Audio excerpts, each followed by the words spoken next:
निर्वाचन आयोग सरकार की कठपुतली बनकर रह गया है।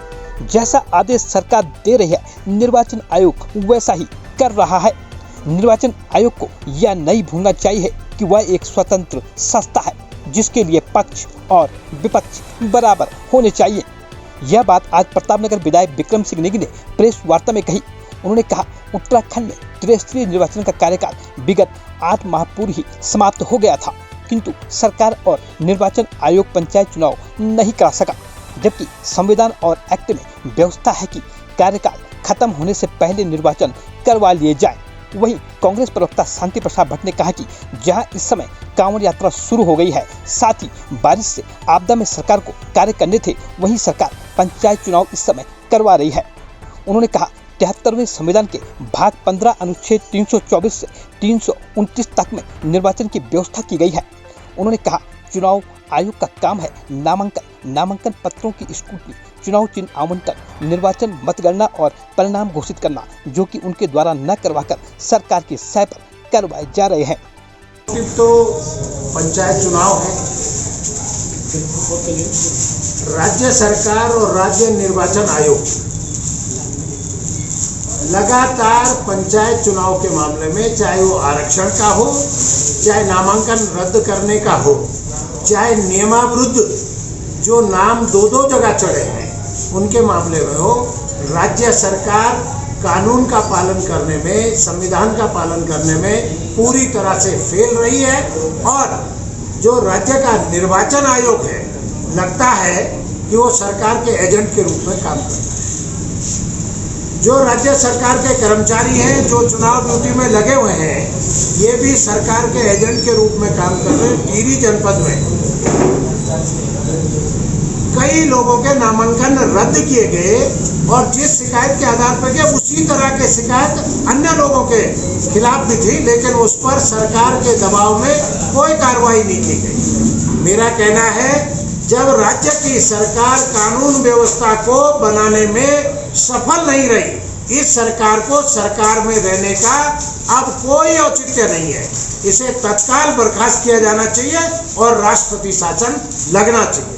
मेरे चुनाव से लगे हुए तमाम अधिकारी कर्मचारियों से निवेदन है कि आप संविधान का पालन करें, नियमों का पालन करें, एक्ट का पालन करें। आप किसी के दबाव में आकर इस तरह के गलत निर्णय यदि देंगे तो कांग्रेस आपको भी छोड़ने वाली है। जो एक्ट है पंचायत राज अधिनियम 2016, जिसको कांग्रेस की गवर्नमेंट लेकर आई, उसको 2019 में भारतीय जनता पार्टी ने संशोधित किया।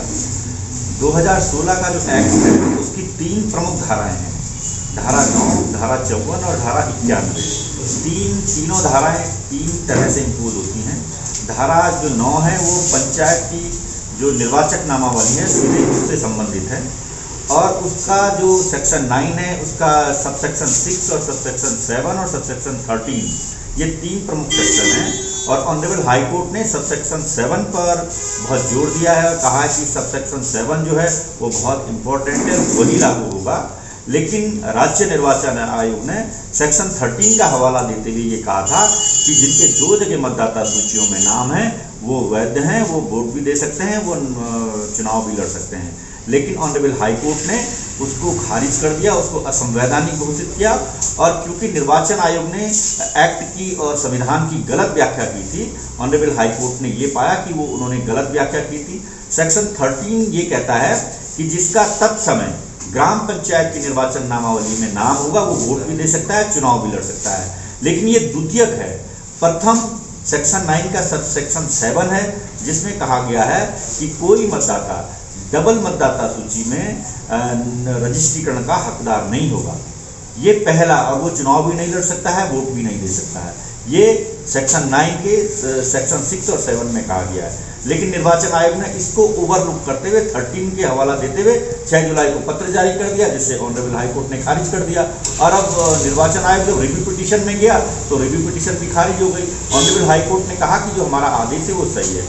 अब इस सरकार को राज्य निर्वाचन आयोग एक छोटी सी बात समझ में नहीं आ रही है कि हमारे देश में विधायिका, कार्यपालिका और न्यायपालिका का है। विधायिका का काम है विधान बनाना, जो हमारी कांग्रेस की गवर्नमेंट ने उस समय हमारी विधायिका ने जो विधान बनाया पंचायत निर्वाचन एक्ट 2016, उसका कार्यपालिका को अक्षर से पालन करना चाहिए था। न्यायपालिका ये देखती है कि जो विधायिका ने विधान बनाया है, कार्यपालिका ने उसको ठीक से लागू किया या नहीं किया। अगर नहीं किया है तो न्यायपालिका देखेगी और पनिश करेगी जिन्होंने नहीं किया है, सीधी सी बात है।